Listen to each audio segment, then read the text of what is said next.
Assalamualaikum warahmatullahi wabarakatuh. Bertemu lagi bersama saya Anis Masito dari SMA Negeri 1 Cikarang Barat. Nah, pada video kali ini saya akan membahas materi teks anekdot. Teks anekdot ini merupakan salah satu materi yang dipelajari di kelas 10 semester 1. Apa yang dimaksud dengan teks anekdot itu? Nah, bagi teman-teman yang belum mengetahui apa itu teks anekdot, silakan tonton video ini sampai selesai. Dalam Kamus Besar Bahasa Indonesia, anekdot adalah cerita singkat yang menarik karena lucu dan mengesankan. Biasanya, anekdot ini bercerita mengenai orang penting atau tokoh terkenal dan berdasarkan kejadian yang sebenarnya. Teks anekdot memiliki ciri-ciri sebagai berikut. Yang pertama, menceritakan orang penting atau tokoh terkenal dan bisa juga bercerita tentang fenomena sosial. Yang kedua, teks anekdot berisi sindiran atau menyampaikan kritik sosial. Yang ketiga, teks anekdot mengandung humor atau ada unsur kelucuan di dalam ceritanya. Yang keempat, cerita terhubung umum dan realistis, yaitu berdasarkan kejadian yang sebenarnya. Yang terakhir, teks anekdot memiliki tujuan tertentu, yaitu menyampaikan kritik sosial yang dikemas dalam bentuk cerita yang lucu. Nah, tadi disebutkan bahwa teks anekdot itu memiliki unsur kelucuan atau ada cerita humor di dalamnya. Apakah anekdot sama dengan humor? Nah, jawabannya tentu tidak. Di sini akan dipaparkan perbedaan teks anekdot dan humor. Yang pertama, dari segi cerita, dalam anekdot cerita itu disampaikan berdasarkan realita, sedangkan dalam humor ide cerita bersifat rekaan saja.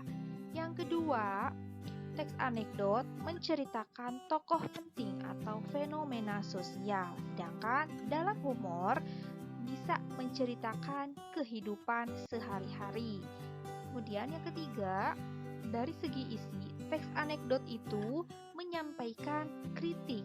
Nah, sedangkan untuk humor isinya itu hanya untuk menghibur saja.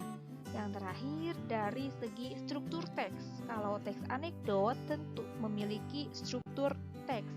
Sedangkan kalau humor tidak memiliki struktur teks. Struktur teks anekdot terdiri dari 5 bagian. Yang pertama, abstraksi. Yang kedua, orientasi. 3, krisis. 4, reaksi.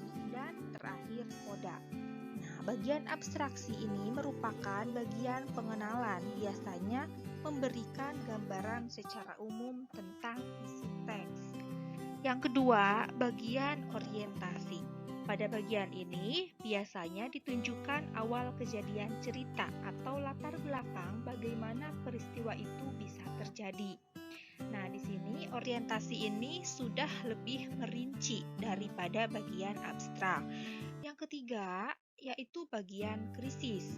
Pada bagian ini terjadi hal atau masalah yang unik dan tidak biasa yang terjadi pada si penulis atau orang yang diceritakan. 4. Pada bagian reaksi, yaitu si penulis atau orang yang diceritakan dapat menyelesaikan masalah yang timbul pada bagian krisis tadi. Nah, terakhir, bagian koda merupakan akhir cerita atau bisa juga memberikan kesimpulan tentang kejadian yang dialami penulis. Nah, dalam teks anekdot itu, maknanya biasanya tersirat. Jadi, kritik yang disampaikannya itu tidak secara langsung disebutkan dalam cerita, tapi tersirat dalam cerita yang lucu tadi. Nah, bagaimana langkah-langkah menentukan makna tersirat dalam anekdot itu? Yang pertama, kita harus membaca secara keseluruhan tentang isi teks anekdot tersebut. Yang kedua, tentu harus memahami unsur-unsur yang ada dalam teks anekdot. Tiga, harus mampu menangkap aspek lucu, konyol, dan jengkel dalam teks anekdot itu. Nah, jadi di sini pembaca dituntut harus bisa menentukan di mana letak unsur humornya. Yang terakhir, di sini peserta didik harus bisa menangkap makna tersirat yang berupa kalimat sindiran atau amanat dari anekdot tersebut. Demikian pemaparan materi mengenai teks anekdot dalam video kali ini.